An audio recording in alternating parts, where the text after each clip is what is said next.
Tiger reserve से संबंधित जो है सुप्रीम कोर्ट का डायरेक्शन आया है for the protection of tiger reserve to address increasing human wild life conflict due to habitation degradation unregulated tourism and corridor fragmentation. Tiger reserve वो होते हैं जो कि एक तरीके से जो है फॉरेस्ट में होते हैं, चाहे फॉरेस्ट के आसपास जो इर्द गिर्द एरिया होता है टाइगर के कंजर्वेशन से संबंधित। तो टाइगर जो NTCA जो होता है, नेशनल टाइगर कंजर्वेशन अथॉरिटी, और प्रोजेक्ट टाइगर के तहत जो है टाइगर के कंजर्वेशन के लिए टाइगर रिजर्व सेंट्रल गवर्नमेंट के द्वारा डिक्लेयर किए जाते हैं। तो इन टाइगर रिजर्व के प्रोटेक्शन के लिए, और प्रोटेक्शन इन द सेंस कि इनको अगर किसी चीज़ से खतरा है तो खतरा पहले तो ह्यूमन और वाइल्ड लाइफ का जो कन्फ्लिक्ट होता है उससे, हैबिटेशन लॉस, अनरेगुलेटेड टूरिज्म और कॉरिडोर फ्रेगमेंटेशन, ये जो गतिविधियां हैं ह्यूमन इंड्यूस्ड मतलब मानव निर्मित जो है ये जो गतिविधियां हैं उसके चलते जो है टाइगर रिजर्व को खतरा है। चाहे टाइगर रिजर्व में जो टाइगर के कंजर्वेशन के लिए जो प्रोजेक्ट्स चल रहे हैं वो जो है उसमें जो है एक तरीके से इंटरफेरेंस आता है, तो उससे संबंधित सुप्रीम कोर्ट ने जो है गाइडलाइंस दिया है। डायरेक्शन क्या है सुप्रीम कोर्ट का कि नो टाइगर सफारी इन कोर एरिया और डिजिग्नेटेड टाइगर कॉरिडोर। मतलब अगर टाइगर कॉरिडोर है, चाहे जैसे टाइगर रिजर्व है, ठीक है, तो एक होता है कोर एरिया। कोर एरिया मतलब जहाँ पर जो है टाइगर स्थित है, जो इकोलॉजी है वहाँ की वो पर्टिकुलरली जो है टाइगर स्थित है। एक होता है बफर एरिया, जो ये जो है ट्रांजिशन एरिया होता है। ये बफर एरिया को हम एक तरीके से बोलते हैं ट्रांजिशन एरिया, जो कि एक नॉर्मल जो एरिया होता है फॉरेस्ट का और उसके बाद जो है ह्यूमन सेटलमेंट का। तो ह्यूमन सेटलमेंट का जो एक नॉर्मल एरिया और टाइगर का कोर एरिया के बीच में होता है buffer zone.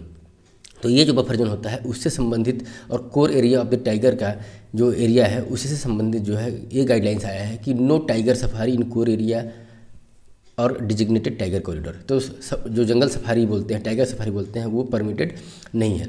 Permitted only on non forest और degraded forest land in the buffer zone. और बफर जोन में अगर अलाउ है तब भी उस कंडीशन में जब वो फॉरेस्ट ऑलरेडी जो है डिग्रेडेड हो या तो फॉरेस्ट की डेफिनेशन में वो ना आता हो। Night tourism to be ban in core and critical tiger habitation. और जो नाइट टूरिज्म है वो कोर टाइगर हैबिटेशन वाले क्षेत्र में जो है बैन है। क्या क्या एक्टिविटी जो है प्रोहिबिट मतलब जो है जिस पे जो है रोक लगाई गई है, प्रोहिबिशन किया गया है, उसमें commercial mining, polluting industries, major hydro power projects, exotic species का इंट्रोडक्शन, मतलब ऐसे स्पीसीज़, ऐसे जानवर, ऐसे एनिमल्स का इंट्रोडक्शन जो है उसमें बंद किया गया है जो कि जो है बाहर के हैं, मतलब जो है एक तरीके से उस क्षेत्र के लिए बाहर के हैं, जिससे जो है अगर इनको इंट्रोडक्शन होता है तो जो नेचुरल जो वाइल्ड लाइफ कंडीशन है वहाँ का वो जो है डिस्टर्ब होता है, ठीक है, तो उसको भी बैन किया गया हुआ है।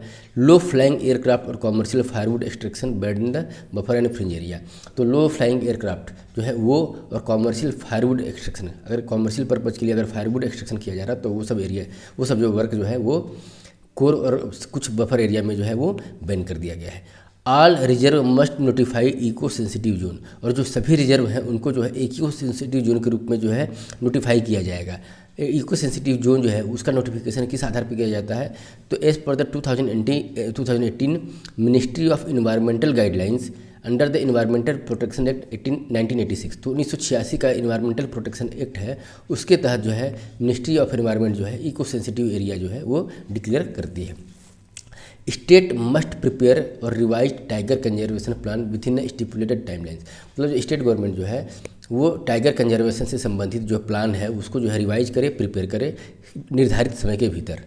Core and buffer area to be notified within 6 month. और जो कोर एरिया और बफर एरिया है उसका डिमार्केशन और नोटिफिकेशन जो है 6 महीने के भीतर होना चाहिए कि कौन सा एरिया कोर है, कितना एरिया बफर है, जो है इससे संबंधित जो है वो डिक्लेरेशन होना चाहिए। Natural disaster status for the human conflict, human wild life conflict, मतलब ह्यूमन वाइल्ड लाइफ कन्फ्लिक्ट मतलब मानव और एनिमल जो टाइगर है उससे संबंधित जो है कन्फ्लिक्ट को जो है नेचुरल डिजास्टर के कैटेगरी में डाला गया है। टू इंश्योर रैपिड रिलीफ, किस लिए कि जो इससे अगर क्षति होती है ह्यूमन की तो इसकी जो है रैपिड रिलीफ किया जाए, उसको कुछ कंपनसेशन दिया जा सके, ताकि जो है मतलब ये जो सामंजस्य है वो बना रहे, कंजर्वेशन के लिए जो एफर्ट है वो कुछ रिजल्ट, पॉजिटिव रिजल्ट दे पाए। Uniform ex gratia of 10 lakh for the human death due to the human wild life conflict. मतलब ह्यूमन वाइल्ड लाइफ कन्फ्लिक्ट के चलते अगर किसी व्यक्ति की मृत्यु हो जाती है तो यूनिफॉर्म मतलब थ्रू आउट द कंट्री जो है 10 लाख रुपए का जो है कंपनसेशन जो है गवर्नमेंट के द्वारा दिया जाएगा अगर किसी व्यक्ति विशेष की मृत्यु हो जाती है ह्यूमन वाइल्ड लाइफ कन्फ्लिक्ट के कारण से। Draft human wild life conflict mitigation guideline to be drafted by the National Tiger Conservation Authority within 6 month and to be implemented in by the all state। और जो human wild life conflict से संबंधित जो guidelines है उसको जो है NTCA national tiger conservation authority के द्वारा 6 महीने के भीतर जो है जारी किया जाएगा और इसको पूरे सभी राज्यों को जो है एक तरीके से इम्प्लीमेंट करना है। तो ये हुआ हमारा जो सुप्रीम कोर्ट का जो गाइडलाइंस आया हुआ है उससे संबंधित। लेकिन अब देखते हैं कि मतलब टाइगर रिजर्व क्या होते हैं। तो legally protected area under the project tiger, मतलब टाइगर रिजर्व क्या है कि वो वैसे प्रोटेक्टेड एरिया लीगली है, मतलब जो कानूनी तौर पे ऐसे प्रोटेक्टेड एरिया जो कि प्रोजेक्ट टाइगर के अंतर्गत for the long term conservation of the tiger, मतलब लॉन्ग टर्म के लिए टाइगर के कंजर्वेशन से संबंधित हो, कंप्राइजिंग इसमें मतलब टाइगर के कंजर्वेशन से संबंधित जो है लॉन्ग टर्म के लिए जो है कुछ लीगली प्रोटेक्टेड एरिया गवर्नमेंट के द्वारा डिक्लेयर किए जाते हैं, उसको हम बोलते हैं टाइगर रिजर्व। इसमें जो मेन चीज़ें हैं, कोर एरिया वो एरिया होते हैं जो क्रिटिकल हैबिटेशन होते हैं, हैबिटेट मतलब जो है मतलब core area in the sense वैसा एरिया जो इसमें पर्टिकुलरली जो टाइगर है वो अवस्थित है, क्रिटिकली हैबिटेशन है, इनवाइलेबल नो टूरिज्म और कॉमर्शियल एक्टिविटी, मतलब ऐसे एरिया में कोई टूरिज्म और कॉमर्शियल एक्टिविटीज़ अलाउ नहीं है, टोटली बैंड है। ठीक है। बफर एरिया क्या है, ये जो है सस्टेनेबल यूज जोन, एक तरीके का ये ट्रांजिशन एरिया होता है जिसका हम सस्टेनेबल ये जो है यूज करने का परमिशन दिया हुआ है। Regulated eco development, limited tourism allowed, तो ये जो है बफर और कोर एरिया हुआ। ये दोनों एरिया जो डिक्लेयर्ड बाई NTCA जो कि स्टेचुटरी बॉडी है under the wild life protection act 1972, approves and notify reserves state proposes sites, मतलब जो है ये जो है एक तरीके से जो टाइगर रिजर्व जो है वो नोटिफाई करने का अथॉरिटी NTCA को है जो कि स्टेचुटरी बॉडी है under the wild life protection act. अभी जो है टाइगर रिजर्व इंडिया में टोटल 58 है और जो मोस्ट रिसेंटली जो एडेड है Madhav tiger reserve and Ratapani wild life sanctuary in Madhya Pradesh. तो ये जो रिसेंट एडिशन है माधव टाइगर रिजर्व और रातापानी वाइल्ड लाइफ सेंचुरी को ऐड करके टोटल 58 टाइगर रिजर्व इंडिया में स्थित है। फैक्ट बेस्ड क्वेश्चन में जो है स्टेट PSC में ये पूछ सकता है। Notified by the state government as per the provision of the wild life protection act on the advice of NTCA। No alteration boundaries can be made except on the recommendation of the NTCA and the approval of the National Board for the Wildlife। मतलब जो है अगर कोई tiger reserve है तो उसकी boundary को अगर चेंज करना है, अल्टर करना है, मतलब घटाना है या बढ़ाना है तो बिना NTCA के रिकमेंडेशन के ये चीज़ नहीं हो सकता। ठीक है। एंड NTCA क्या करेगा, यहाँ पे रिकमेंड करेगा, लेकिन फाइनल अथॉरिटी किसके पास है अप्रूवल की, वो national board for the wild life. और इसके चेयरमैन कौन होते हैं, ठीक है, इसके पहले हमने डिस्कशन किया था प्रीवियस वाले में, आप लोग देख लीजिए। प्रधानमंत्री इसके जो है national board for wild life के जो है मुख्य जो मतलब चेयरमैन प्रधानमंत्री होते हैं। नेक्स्ट है अपना international big cat alliance IBCA। तो India and IBCA signed the headquarters agreement to the host IBCA headquarters and secretariat in India. मतलब जो है इंटरनेशनल बिग कैट अलायंस जो है इसका सेक्रेटरीट और हेडक्वार्टर कहाँ पे होगा, वो इंडिया में होगा। Helping IBCA efficiently discharge it's official function, जिससे जो है ये हेडक्वार्टर और सेक्रेटरीट जो है एक तरीके से हेल्प करेंगे कि IBCA international big cat alliance जो है एफिशिएंटली अपना जो है जो फंक्शन इसको ऑफिशियली अलॉट किया गया है उसको जो है एफिशिएंटली डिस्चार्ज कर पाए, ऑफिशियली जो है एफिशिएंटली अपने कार्य को क्रियान्वयन कर पाए। तो क्या है इंटरनेशनल बिग कैट अलायंस क्या है, तो इसका जेनेसिस मतलब इसका ओरिजिन कहाँ से दिखता है, launched by India in 2023 to commemorate 50 year of the project tiger. तो जो है 1973 में जो है अपना इंडिया का प्रोजेक्ट टाइगर स्टार्ट हुआ था, तो उसका 50 साल हुआ है 2023 में। तो ये और प्रोजेक्ट टाइगर जो है एक तरीके से हाईली सक्सेसफुल कोई प्रोजेक्ट अगर वाइल्ड लाइफ प्रोटेक्शन से है तो प्रोजेक्ट टाइगर है। तो इसकी सफलता को एक तरीके से खुशी मनाने के लिए, चाहे मतलब जो है एक तरीके से रिकॉग्नाइज करने के लिए इंडिया ने जो है India international big cat alliance को जो है एक तरीके से प्रपोज किया और 2023 में इसे लॉन्च किया है। और इसमें कौन कौन एंटिटीज़ जो है टाइप के हैं जिसमें इसके अंतर्गत आएंगे, तो ट्रीटी बेस्ड इंटर गवर्नमेंटल और international organisation and legal entity. तो treaty based inter government international organisation and legal entity इसमें शामिल है। एम क्या है, conservation of the 7 big cats, और मतलब 7 जो बिग कैट जो है अभी ग्लोबली जो जाने जाते हैं उनके कंजर्वेशन से संबंधित है। वो 7 बिग कैट में पहला है tiger, lion, leopard, snow leopard, चीता, जैगुआर और प्यूमा। मतलब जो है ये जो 7 बिग कैट है इनके कंजर्वेशन से संबंधित जो है ये इंटरनेशनल अलायंस है। All except puma and jaguar are found in India and protected under the scheduled 1 of the wild life protection act. मतलब जो 7 बिग कैट्स हैं इन 7 बिग कैट्स में प्यूमा और जैगुआर जैगुआर और प्यूमा को छोड़ करके, मतलब ये इंडिया में नहीं मिलते हैं जैगुआर और प्यूमा। इसके अलावा जो ये पांचों जो 5 बिग कैट्स जो है इसमें tiger, lion, leopard, snow leopard और चीता भी जो है एक्सटिंक्शन हो गया था, लेकिन अब जो है नामीबिया, बोत्सवाना और साउथ अफ्रीका के थ्रू जो है एग्रीमेंट के थ्रू ये इंट्रोड्यूस किया गया। तो ये हमारे 5 बिग कैट्स जो है इंडिया में अवेलेबल है, 2 अवेलेबल नहीं है। और जो पांचों बिग कैट्स हैं उनको scheduled 1 of the wild life protection act 1972 के अंदर रखा गया है। मेंबरशिप कौन हो सकते हैं ITCA के? तो multi country, multi agency coalition of 95 big cats range countries, non range countries with an interest in big cat conservation. मतलब जो है एक तो range country 95 big cat range country, मतलब जो वैसे कंट्रीज जहाँ पे ये मिलते हैं, जहाँ पे इस कैट्स के बिग कैट्स जो है जो भी साथ हैं मतलब वहाँ अवस्थित हैं, तो वो तो इसके मेंबर हो ही सकते हैं। साथ में वैसे नॉन रेंज कंट्री जहाँ पे ये बिग कैट्स अवेलेबल नहीं है लेकिन वो देश बिग कैट के कंजर्वेशन में इंटरेस्ट रखते हैं, वो भी इसके मेंबर हो सकते हैं। ये जो है मल्टी कंट्री और मल्टी एजेंसी का एक तरीके का कोलिजन है। फाउंडिंग मेंबर क्या है? मतलब ऐसे वो जो मतलब जो है इसकी स्थापना के समय इसके मेन मेंबर जो स्थित थे उस समय, उसमें 16 देश थे। Armenia, Bangladesh, Bhutan, Cambodia, Egypt, Ethiopia, Ecuador, India तो बेसिकली जो है इसका हेड मतलब इस ओरिजिनल इंडिया का ही ये आइडिया है कि इस टाइप का बिग कैट अलायंस इंटरनेशनली होना चाहिए। Kenya, Malaysia, Mongolia, Nepal, Nigeria, Peru, Suriname और युगांडा। तो बेसिकली इसमें एशिया और अफ्रीका के कंट्री ही ज़्यादा इसमें शामिल हैं। Budgetary support from the India, तो बजटरी सपोर्ट क्या है? 150 crore for the 5 year from 2023 से लेकर के 2028 तक जो है 5 करोड़ का 150 करोड़ तक का जो है इसमें फंड एलोकेट किया गया है, बजटरी सपोर्ट दिया गया है इंडिया के द्वारा। IBCA की असेंबली कैसी होती है? IBCA असेंबली जो है वो क्या करेगी? Serve as apex decision making body. Apex decision सबसे ऊंचा डिसीजन मेकिंग बॉडी होगी, convene at least once every 2 year, मतलब 2 साल में एक बार इसका कम से कम जो है एक बार समिट होगा। New Delhi hosted first assembly of IBCA in 2025, endorse by India's union ministry of environment and forest change as a president of the IBCA। तो मतलब जो है IBCA का जो पहला समिट 2025 में दिल्ली में हुआ। इसके चेयरमैन कौन थे? मतलब जो है union minister of environment and forest इसके प्रेसिडेंट थे। तो इससे जो IBCA से संबंधित हमारा जो है करंट टॉपिक ये हुआ कि ये इसका हेडक्वार्टर सेक्रेटरीट इंडिया के मतलब इंडिया में दिल्ली में स्थित है। 2 साल में एक बार इसका जो है समिट का कॉल होता है। 2025 में जो है फर्स्ट असेंबली इसकी हुई थी। IBCA असेंबली इसकी मोस्ट डिसीजन मेकिंग बॉडी है। बजटरी सपोर्ट इंडिया के द्वारा 150 करोड़ का 5 साल तक के लिए दिया गया है। मेंबरशिप मोस्टली जो है एशिया और अफ्रीका तक अभी सीमित है। इसके मेंबर रेंज कंट्री भी हो सकते हैं, नॉन रेंज कंट्री भी हो सकते हैं। 7 बिग कैट्स में प्यूमा और जैगुआर को छोड़ करके 5 बिग कैट्स इंडिया में अवेलेबल हैं।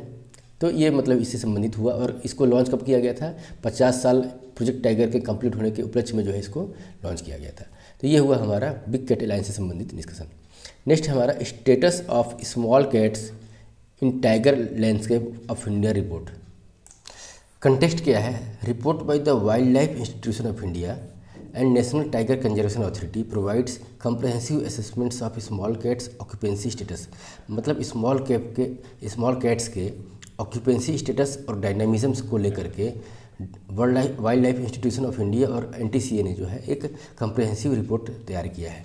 इस रिपोर्ट के तहत जो है बहुत सारी चीज़ें जो है उनके कंजर्वेशन से संबंधित, उनके मतलब जो है उनके बिहेवियर से संबंधित क्या डिफरेंसेस हैं जो बिग कैट्स हैं और स्मॉल कैट्स में दर्शाया गया है। तो स्मॉल कैट्स के बारे में देखा जाए तो ये तो diverse group of hyper carnivorous, hyper मतलब जो है इस तरीके का हेवी मतलब जो है लार्ज कॉर्निवोरस एनिमल की कैटेगरी में आते हैं विद इन सब फैमिली ऑफ फेलिनिए। मतलब जो है फेलिनिए जो है इस तरीके स्मॉल कैट फैमिली बोलते हैं, स्मॉल कैट फैमिली, ठीक है।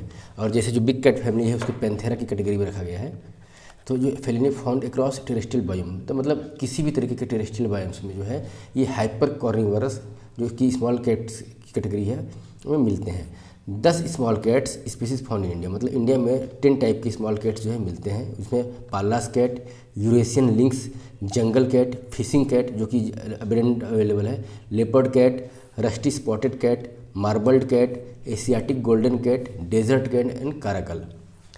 जंगल cat is most wide spread small cat species follow by rusty spotted cats world's smallest wild life cat. मतलब जो रस्टी स्पॉटेड कैट जो है वो जो है विश्व में सबसे छोटा जो है वाइल्ड कैट के रूप में जाना जाता है। और इंडिया में जंगल कैट जो है सबसे ज़्यादा जो है वाइडली स्प्रेड है स्मॉल कैट के स्पीसीज में। बेसिक जो डिफरेंसेस है जो बिग कैट्स और स्मॉल कैट्स को अलग करता है, तो big cats like lion and tiger having possess a flexible hyoid bone बोलते हैं। ये फ्लेक्सिबल हायोइड बोन जो है एक तरीके से आवाज़ निकालने के लिए जो है एक type of bone, flexible bone use होता है, जिसके चलते जो ये बिग कैट्स हैं वो रोरिंग करते हैं, enabling them to roar.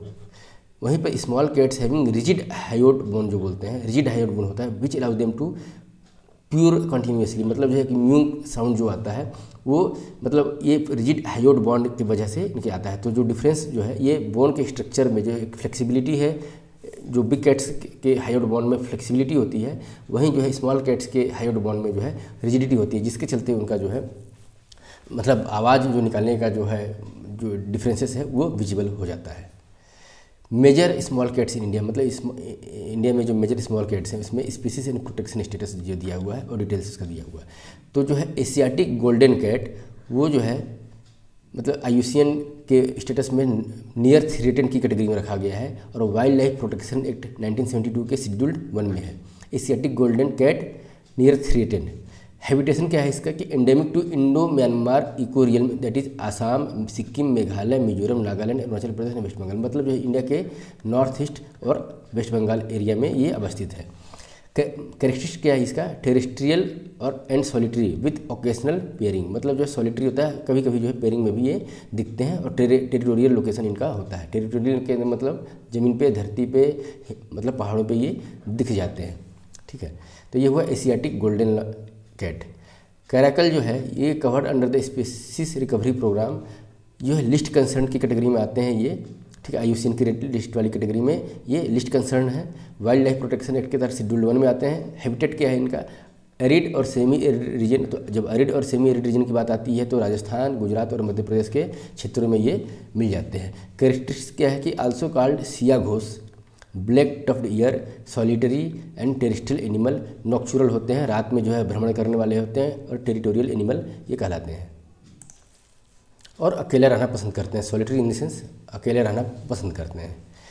Fishing cat vulnerable category में है IUCN की लिस्ट में, और जो है वाइल्ड लाइफ प्रोटेक्शन एक्ट के तहत शेड्यूल 1 में आते हैं। हैबिटेट क्या है इनका, wetland environment, Sundarbans, Himalayan foothills and part of the north east India, मतलब जो है सुंदरबन डेल्टा एरिया में, और हिमालयन फुटहिल का मतलब जो है तराई क्षेत्र हो गया, और parts of the north east India. और नॉक्चुरल होते हैं, मतलब रात्रि में भ्रमण करने वाले। वेब्ड हिंड फिट, चूँकि क्या है कि फिशिंग कैट से समझ में आ रहा है कि ये जो है फिश से एसोसिएटेड है, तो उसी टाइप का इनके बॉडी का डिजाइन होता है। Webbed hind feet to propel itself in the shallow water, मतलब सेलो वाटर में भी ये रह पाए, ग्रोथ कर पाए, उसके चलते इनके जो है फिट का जो डिजाइन होता है वो वेब्ड कैटेगरी में होता है। रात में भ्रमण करते हैं, और उनका लोकेशन कहाँ है, हैबिटेट कहाँ पे है, तो डेल्टा एरिया में और हिमालय के फुटहिल में। यूरेशियन लिंक्स क्या है, ये भी जो है लिस्ट कंसर्न आते हैं IUCN की लिस्ट में, और वाइल्ड लाइफ प्रोटेक्शन एक्ट के तहत शेड्यूल 1 एनिमल है। हैबिटेट क्या है, बैरन, रिलेटिवली ओपन और रॉकी, मतलब जो है एक तो बंजर ज़मीनें, ओपन और रॉकी टेरिटोरियल एरिया में भी ये मिलते हैं। Mountainous plateau of central Asia, some parts of the Ladakh in India, तो यहाँ पे इनकी हैबिटेशन एरिया है। कैरेक्टरिस्टिक क्या है कि प्राइमरी सॉलिटरी, मतलब फिर ये भी अकेला रहना पसंद करते हैं। टेरिटोरियल एंड नॉक्चुरल एनिमल, तो ज़्यादातर जो है जो हमारे स्मॉल कैट्स मिले जो इसका हमने डिस्कशन किया, तो ये है नॉक्चुरल है, सॉलिटरी है, और टेरिटोरियल जो है ऑक्यूरेंस है, केवल एक फिशिंग कैट को छोड़ के, जो कि सैलो वाटर में भी उपलब्ध हो जाते हैं। तो ये हुआ हमारा स्मॉल कैट से संबंधित डिस्कशन। नेक्स्ट टॉपिक है हमारा status of elephant in India. तो कंटेक्स्ट क्या है कि एलिफेंट के स्टेटस से कि synchronous all India population estimate of elephant, synchronous all India population estimate of elephant, जो सही बोलते हैं 2021 से 25 तक इनकी काउंटिंग की गई थी एलिफेंट्स की, जो कि India's first DNA based counting है। DNA based counting of elephant conducted by wild life institution of India under the project elephant, मतलब जो है प्रोजेक्ट एलिफेंट के तहत फर्स्ट DNA बेस्ड एलिफेंट की काउंटिंग की गई wild life institution of India के द्वारा। और ये जो है ये synchronous all India population estimate of elephant कहलाया 2021-25 का प्रोजेक्ट।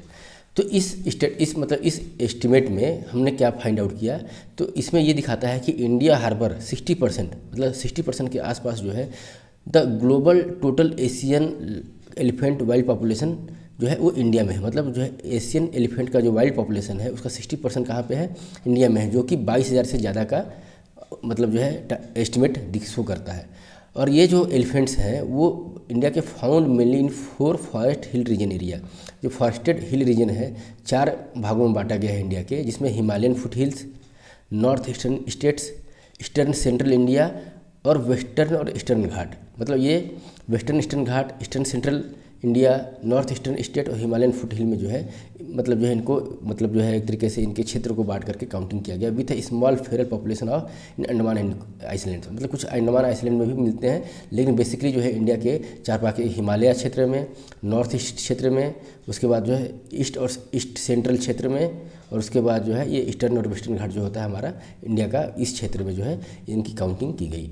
इसके हिसाब से जो है कर्नाटका सपोर्ट हाईएस्ट पॉपुलेशन। मतलब इंडिया में अगर किसी राज्य के हिसाब से देखा जाए तो सबसे ज़्यादा एलिफेंट का पॉपुलेशन कहाँ पे है? कर्नाटका में है। उसके बाद फिर कर्नाटका नंबर 1 पे, उसके बाद जो है सेकंड पे आपका असम, तमिलनाडु और केरला आता है। तो उस हिसाब से अगर ऐसा क्वेश्चन पूछता है कि किस क्षेत्र में जो है एलिफेंट्स की पॉपुलेशन ज़्यादा है, north, south, east, west, centre, तो साउथर्न स्टेट में जो है एलिफेंट का पॉपुलेशन ज़्यादा है। थ्रेट क्या है एलिफेंट्स को? तो चेंजिंग लैंड यूज, मतलब लैंड यूज का जो पैटर्न है वो चेंज हो जाता है, urbanisation, industrialisation, change of agricultural practices. तो इसके चलते जो है इसके हैबिटेशन को थ्रेटेंस हैं।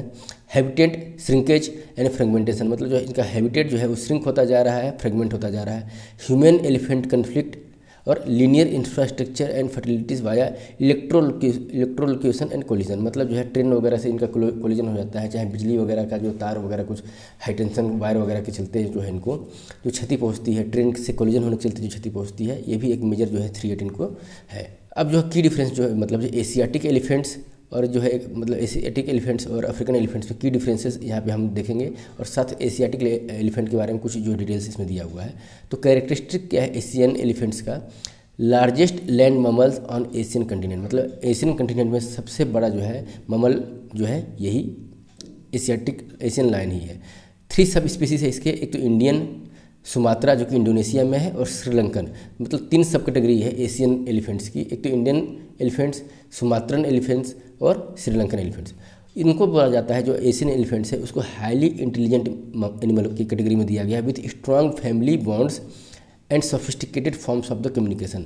मतलब जो एक तो फैमिली बॉन्डिंग इनकी बहुत ज़्यादा होती है, हस्बैंड मतलब बच्चे के प्रति इनका स्नेह, या फिर कोई अगर इनको जो है अगर किसी व्यक्ति विशेष से, ह्यूमन बींग से भी इनका अटैचमेंट हो जाता है तो उससे भी ये बहुत फेमिलियर होते हैं और उसके प्रति अपना इमोशन भी ये रिप्रेजेंट किसी न किसी वे में करते हैं। और साथ ही साथ सोफिस्टिकेटेड फॉर्म्स ऑफ कम्युनिकेशन, मतलब इनका कम्युनिकेशन एक दूसरे के प्रति जो मतलब जो है एक दूसरे से जो है बहुत सोफिस्टिकेटेड और क्रिटिकल होता है। डिकोड करना एक आम आदमी के लिए मुश्किल होता है, लेकिन कम्युनिकेशन का मतलब दूर दूर तक जो है इनका कम्युनिकेशन एक दूसरे के प्रति बहुत ईजी वे में हो जाता है। कॉम्प्लेक्स सोशल स्ट्रक्चर क्या है? Led by matriarch, a female leads the group, मतलब जो है इनका जो मतलब जो है ग्रुप अगर निकलता है तो वो ग्रुप का लीडर कौन होता है? कोई एक महिला होती है। मैट्रियार्क सोसाइटी एक तरीके से अगर एलिफेंट की है तो वो मैट्रियार्क है। लाइफ स्पान जो है 60 से 70 साल का होता है एलिफेंट का। Longest gestation period in the mammal that is 22 month, मतलब जो है अगर गर्भावस्था की जो काल होता है इनका जो पीरियड होता है जो गर्भावस्था का प्रेगनेंसी का वो 22 मंथ का होता है। हैबिटेट क्या है इनका? Dry to wet forest and सब स्क्रबलैंड ग्रासलैंड, मतलब जो है ड्राई चाहे वेट फॉरेस्ट में होगा, स्क्रबलैंड और ग्रासलैंड होगा। Habitat in the 13 range country, और 13 जो है रेंज कंट्री इसके एशियन एलिफेंट के हैबिटेशन है। Role of elephant in ecosystem, ecosystem इनका क्या रोल है? तो create pathway for other animals in dense forest, मतलब एक तरीके से जो है अदर एनिमल्स के लिए एक तरीके के ये रास्ता बनाते हैं, ठीक है। Creation of the micro ecosystem and seed dispersal maintaining forest diversity, तो मतलब सीड डिस्पर्सल मतलब जो सीड्स के डिस्पर्स होने के जो फॉरेस्ट का ग्रोथ होता है, डाइवर्सिटी बढ़ती है, तो उसमें ये पॉजिटिव कंट्रीब्यूशन देते हैं। साथ साथ एक माइक्रो इकोसिस्टम को भी ये फॉरेस्ट में क्रिएट करते हैं, ठीक है। कंजर्वेशन मेजरमेंट क्या है, मतलब इनके कंजर्वेशन के लिए क्या क्या स्टेप लिए गए हैं? तो एक तो प्रोजेक्ट एलिफेंट चलता है कब से? 1992 से, 1992 में लॉन्च किया गया था। 33 elephant reserve in 14 major elephant state, मतलब इंडिया के जो 14 मेजर स्टेट्स हैं उसमें टोटल जो है 33 एलिफेंट रिजर्व चलते हैं। टाइगर रिजर्व कितना था हमने डिस्कशन किया था? 58। एलिफेंट रिजर्व एक तरीके से 33, मतलब कभी भी फैक्ट बेस्ड क्वेश्चन भी आते हैं तो इसमें हमको ये जानना चाहिए। अब एशियन एलिफेंट और अफ्रीकन एलिफेंट में की डिफरेंसेस क्या है? तो जैसे पैरामीटर वाइज देखा जाए तो साइज क्या है? तो एशियन एलिफेंट जो है कंपेरेटिवली स्मॉलर है, छोटा है। अफ्रीकन एलिफेंट की। अफ्रीकन एलिफेंट को दो कैटेगरी, सेपरेट कैटेगरी में जो है डिवाइड किया गया है। एक तो अफ्रीकन सवाना एलिफेंट जो कि इंडेंजर कैटेगरी में है, African savanna elephant endanger category, and African forest elephant जो कि क्रिटिकल इंडेंजर कैटेगरी में है। सी मतलब क्रिटिकली इंडेंजर कैटेगरी में स्थित है अफ्रीकन फॉरेस्ट एलिफेंट। ठीक है, साइज में अफ्रीकन एलिफेंट एशियन एलिफेंट से बड़े होते हैं। हेड का जो शेप होता है, जो सर का शेप होता है, twin doomed with central indent, जो कि इसका अफ्रीकन का जो होता है वो सिंगल डोम टाइप का होता है, सिंगल डोम और राउंड फ्लैट होता है। कान की बनावट कैसी होती है, स्मॉल और राउंडेड होती है। वहीं जो है एशियन में जो है सवाना एलिफेंट जो होती है उसके कान की बनावट लार्ज और फैन शेप की होती है। और फॉरेस्ट एलिफेंट जिसको बोलते हैं अफ्रीकन फॉरेस्ट एलिफेंट, उसको परफेक्टली ओवल टाइप का होता है और राउंड टाइप का होता है। टस्क जो है वो जैसे जो सूंड जिसको बोलते हैं, only some males have visible tusk, female में हैव स्मॉलर टस्क। मतलब जो है एशियन एलिफेंट में जो है टस्क जो है मेल्स में भी दिखता है और फीमेल में जो है छोटा होता है। टस्क की बनावट जो है अफ्रीकन एलिफेंट में both male and female have larger tusk, मतलब जो अफ्रीकन एलिफेंट है उसके टस्क की बनावट जो है वो बड़ा होता है। सवाना एलिफेंट जिसको बोलते हैं कर्व्ड थिक आउटवर्ड पॉइंटिंग, और फॉरेस्ट एलिफेंट में जो होता है straight thin and downward pointing. Back जो है पीछे का जो है हम्प्ड कॉन्वेक्स और कर्व्ड आउटवर्ड, और जो कि अफ्रीकन का क्या है कॉनकेव शेप में होता है और झुका हुआ होता है, दबा हुआ होता है, डिप्ड होता है। तो ये जो है ये एशियन एलिफेंट वगैरह के जो है इस टाइप के दिए हुए हैं। डिफरेंस एशियन और अफ्रीकन एलिफेंट में डिफरेंस जो है दिया हुआ है। नेक्स्ट टॉपिक है अपना कि 50 साल हो गए 50 years of the crocodile conservation project के। कंटेस्ट क्या है कि वर्ल्ड क्रोकोडाइल डे मनाया जाता है कब, 17 जून को। तो इस दिन जो है इंडिया सेलिब्रेट कर रहा था 50 साल हो गया क्रोकोडाइल कंजर्वेशन प्रोजेक्ट को। ठीक है, तो 50 year of crocodile conservation project. तो क्रोकोडाइल कंजर्वेशन प्रोजेक्ट क्या है, इसको लॉन्च किया गया था अप्रैल 1975 में, based on the HR bustards recommendation. मतलब HR बस्टर्ड के रिकमेंडेशन पे 1975 में क्रोकोडाइल का कंजर्वेशन स्टार्ट किया गया था। ऑब्जेक्टिव क्या था, protect crocodiles natural habitats and rebuild population quickly through captive breeding. मतलब जो है इसके नेचुरल हैबिटेट्स को बचा के रखना, रीबिल्ड करना, और साथ ही साथ इसकी पॉपुलेशन को बढ़ाना। क्रोकोडाइल के पॉपुलेशन को कैसे बढ़ाया जाएगा, through captive breeding. Capacitive breeding का मतलब जो है ब्रीडिंग का वो तरीका जो मतलब जो है एक मतलब जो प्रोटेक्टेड इन्वायरमेंट में ब्रीडिंग करा करके उसके पॉपुलेशन को बढ़ाना, जिससे कि वो अगर थ्रेटेंड है, एक्सटिंक्शन के कगार पे खड़े हैं, चाहे क्रिटिकली इंडेंजर है, तो उनको प्रोटेक्शन करके कैप्टिव ब्रीडिंग के माध्यम से उनके पॉपुलेशन को क्विकली बढ़ाने का ये एक ऑब्जेक्टिव था इसमें। Crocodile conservation success in India, मतलब इंडिया में किस प्रकार से ये सक्सेसफुल हुआ है। तो उड़ीसा जो है केवल ऐसा स्टेट है, only state with conservation in centre for the all three native crocodile species. मतलब इंडिया की जो 3 नेटिव ओरिजिनल जो क्रोकोडाइल की प्रजातियां हैं उसका जो है कंजर्वेशन सेंटर जो है उड़ीसा में स्थित है, तीनों का। मतलब अलग अलग स्टेटों में है तो किसी एक चाहे 2 का है, लेकिन उड़ीसा में तीनों नेटिव क्रोकोडाइल स्पीसीज का कंजर्वेशन सेंटर है। उसमें है तिकरापाड़ा सतकोसिया जगह पे है फॉर द घड़ियाल जो है एक क्रोकोडाइल की प्रजाति है। दंगामल भितरकनिका जो है वाइल्ड लाइफ सेंचुरी है, वहाँ पे साल्ट वाटर क्रोकोडाइल दूसरी प्रजाति हो गई। और राम तीर्थ सिमलीपाल जो है वो भी जो है सिमलीपाल जो है नेचुरल पार्क जो है, नेशनल पार्क जो है बोलते हैं जिसको, वहाँ पे मगर क्रोकोडाइल। तो मगर क्रोकोडाइल तीसरा, घड़ियाल पहला और साल्ट वाटर दूसरा। साल्ट वाटर, घड़ियाल और मगर क्रोकोडाइल जो है 3 प्रजातियां हैं जो कि नेटिव है इंडिया में क्रोकोडाइल की। तो उससे संबंधित कंजर्वेशन सेंटर जो है उड़ीसा के 3 मुख्य जो हो गए, एक सतकोसिया, भितरकनिका और सिमलीपाल। जो साल्ट वाटर क्रोकोडाइल और जिसको बोलते हैं और मगर का जो है रिकवरी है, मगरमच्छ जिसको बोलते हैं, तो साल्ट वाटर क्रोकोडाइल पॉपुलेशन कितना है उसकी रिकवरी करके जो है 2500 इंडिविजुअल के आसपास हो गई है। साल्ट वाटर क्रोकोडाइल की पॉपुलेशन की बात हो रही है। और जो मगरमच्छ जिसको बोलते हैं मगर क्रोकोडाइल पॉपुलेशन, उसका जो है 8000 से लेकर के 10,000 तक के इंडिविजुअल जो है पॉपुलेशन जो है वो ग्रोथ करके हो गया है। Reclaiming most of its historical range, मतलब जो हिस्टोरिकल रेंज जो था जो कि गंगा रिवर ड्रेनेज सिस्टम है उसमें जो है एक तरीके से जो है रिकवर करके जो इसका रिक्लेम कर लिया गया था जो कि most of the historical range area में। घड़ियाल की बात की जाए तो घड़ियाल का जो कंजर्वेशन सेंटर है तो नेशनल चंबल सेंचुरी जो है जो कि मध्य प्रदेश, राजस्थान और उत्तर प्रदेश के बॉर्डर में स्थित है, नेशनल चंबल सेंचुरी। उसमें कतरनिया घाट वाइल्ड लाइफ सेंचुरी जो Uttar Pradesh, Gandak river, Corbett tiger reserve Uttarakhand और सोन घड़ियाल सेंचुरी मध्य प्रदेश। सोन घड़ियाल century Madhya Pradesh, Gandak river Corbett tiger reserve कतरनिया घाट उत्तर प्रदेश और Chambal wild national Chambal century में है इसका घड़ियाल का कंजर्वेशन प्रोजेक्ट इंडिया में अभी चल रहा है। India now holds 80% of the global wild घड़ियाल पॉपुलेशन, और इंडिया में जो है विश्व की 80% जो घड़ियाल की पॉपुलेशन, जो वाइल्ड घड़ियाल की पॉपुलेशन है वो स्थित है। इन सब जो है कंजर्वेशन के साथ साथ जो ऑनगोइंग कंजर्वेशन इफर्ट क्या चल रहा है, तो घड़ियाल कंजर्वेशन प्रोजेक्ट 2025 में लॉन्च किया गया। एम्स टू एक्सपांड घड़ियाल population across the Gangas, Brahmaputras and Indus river as well as Mahanadi Orissa. तो इसका घड़ियाल कंजर्वेशन प्रोजेक्ट का एम यही है कि घड़ियाल के पॉपुलेशन को गंगा, ब्रह्मपुत्र और सिंधु नदी के साथ साथ जो महानदी में भी जो है कि मतलब क्षेत्र में जो है इसको स्प्रेड करना है। Madras crocodile bank breeding crocodile and supporting introduction programme, जो है मद्रास क्रोकोडाइल बैंक में जो है जो क्षेत्र है वहाँ पे ब्रीडिंग क्रोकोडाइल से ब्रीडिंग से संबंधित और उसके री इंट्रोडक्शन से संबंधित जो है सपोर्ट का प्रोग्राम चल रहा है। क्रोकोडाइल से संबंधित कुछ फैक्ट्स हैं इंडिया में।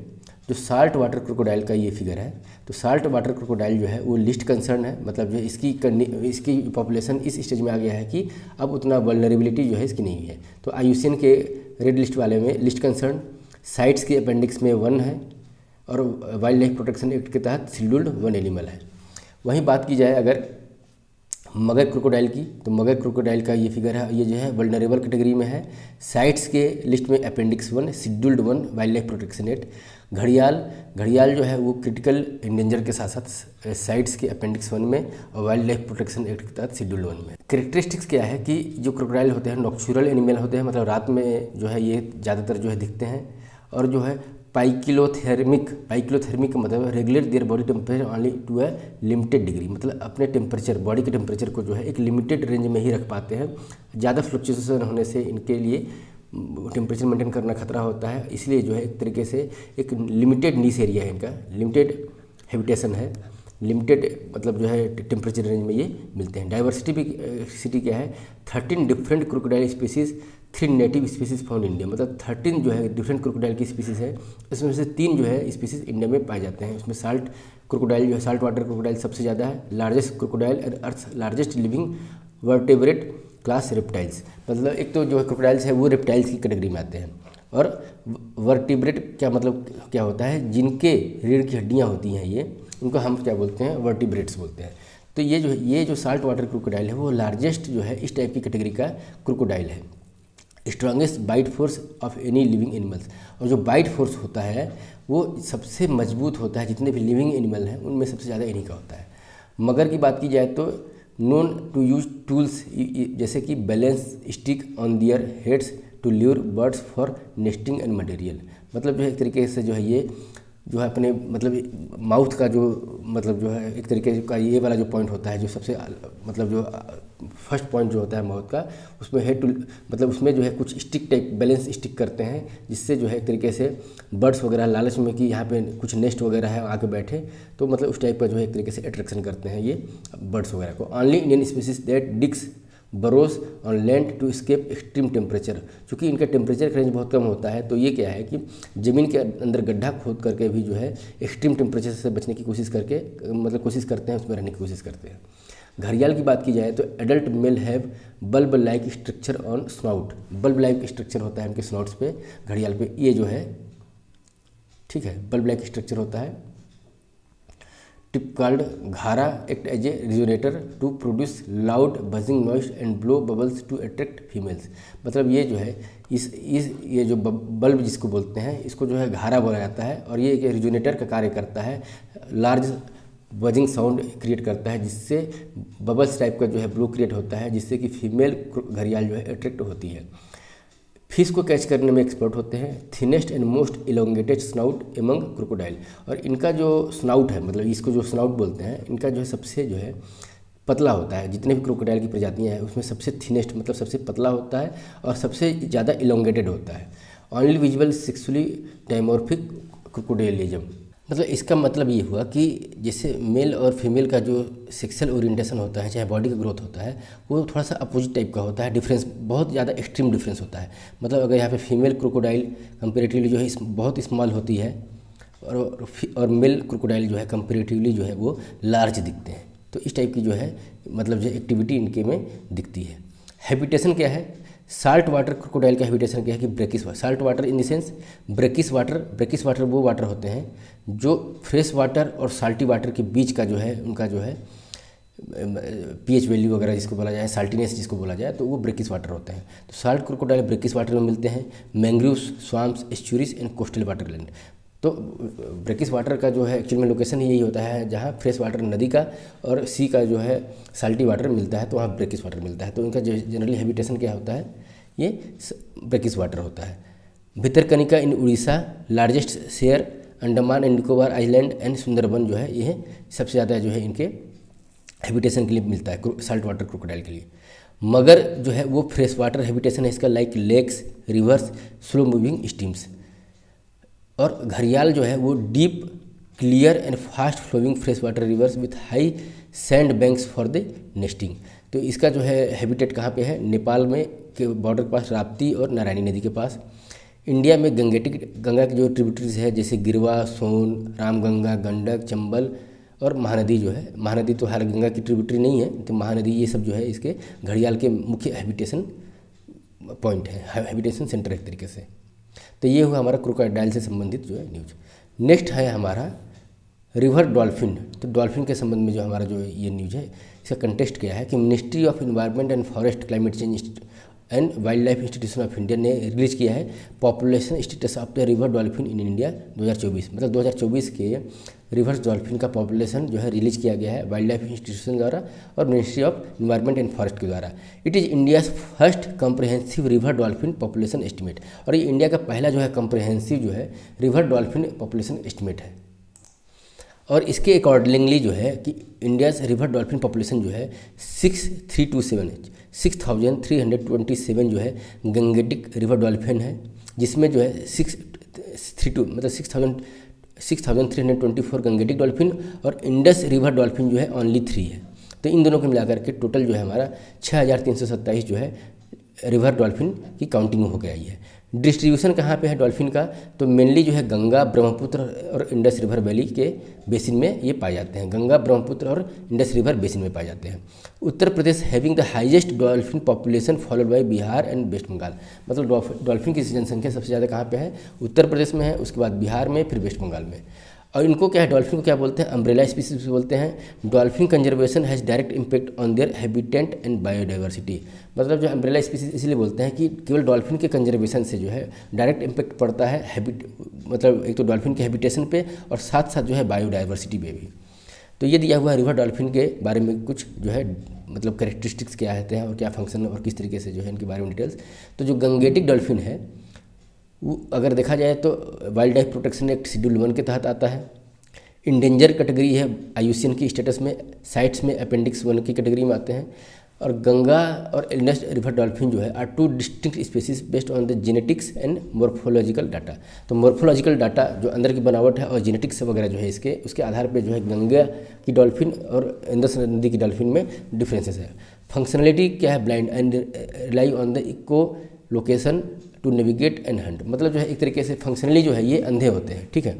तो ये लोकेट कैसे करते हैं, नेविगेट कैसे करते हैं? तो ये एक तरीके से जो है इंफ्रासोनिक साउंड वगैरह जो है रिलीज करते हैं।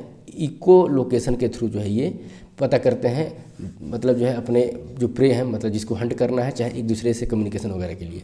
The long thin snout, rounded belly, stocky body and large flippers, ये इनकी बॉडी का स्ट्रक्चर होता है। एज एन एपेक्स प्रेडेटर, मतलब अपने प्रजाति में ये सबसे अपेक्स प्रेडेटर मतलब सबसे ऊपर के जो है प्रेडेटर होते हैं। की indicator species of health of the river, क्योंकि ये सबसे अपेक्स प्रेडेटर है, मतलब अगर फूड चेन की ही बात की जाए तो सबसे ऊपर वाले कैटेगरी में ही आते हैं। तो इनका अगर हेल्दी रहना उस नदी के हेल्दी होने का को परिभाषित करता है, मतलब it indicates health of a river. Unique sides swimming behaviour, मतलब यूनिक साइट स्विमिंग बिहेवियर इनका जो है दिखता है। Adaptation to be help them to navigate through shallow water, मतलब जो इनका स्विमिंग बिहेवियर होता है और जो इनका बॉडी का स्ट्रक्चर होता है वो सेलो वाटर में भी को एक तरीके से स्विम करने के लिए, नेविगेट करने के लिए आसानी देता है। गंगेटिक डॉल्फिन की बात की जाए तो नेशनल एक्वेटिक एनिमल बोलते हैं। भारत का अगर राष्ट्रीय जो है एक्वेटिक एनिमल कौन सा है तो गंगेटिक डॉल्फिन को डिक्लेयर किया गया है। लोकल नेम इसको सुसु के नाम से जाना जाता है, based on the sound made by them while breathing, मतलब सांस लेने के समय जो उनका साउंड आता है उसके आधार पर इनका लोकल नाम क्या है, सुसु है। Called the tiger of the Ganges, तो चूंकि अपेक्स प्रेडेटर है तो इसको क्या बोलते हैं, tiger of the Ganga. Ganga नदी का टाइगर किसको बोलते हैं, तो गंगेटिक डॉल्फिन को बोला जाता है। Females are larger than male, और बॉडी का स्ट्रक्चर जो है फीमेल्स का मेल्स के कंपेयर में बड़ा होता है। इंडस रिवर डॉल्फिन कि अगर देखा जाए तो पंजाब स्टेट्स एक्वेटिक एनिमल, जो पंजाब स्टेट का जो है वे एक्वेटिक एनिमल, मतलब स्टेट एक्वेटिक एनिमल है ये है। लोकल नेम इसको भूलन बोलते हैं पंजाब में। ब्राउन और ग्रे कलर का ये होता है। Adapted to live in muddy river, और मडी रिवर में भी रहने के लिए ये मतलब हैबिचुअल है, अडाप्टेड है उसके एनवायरनमेंट को।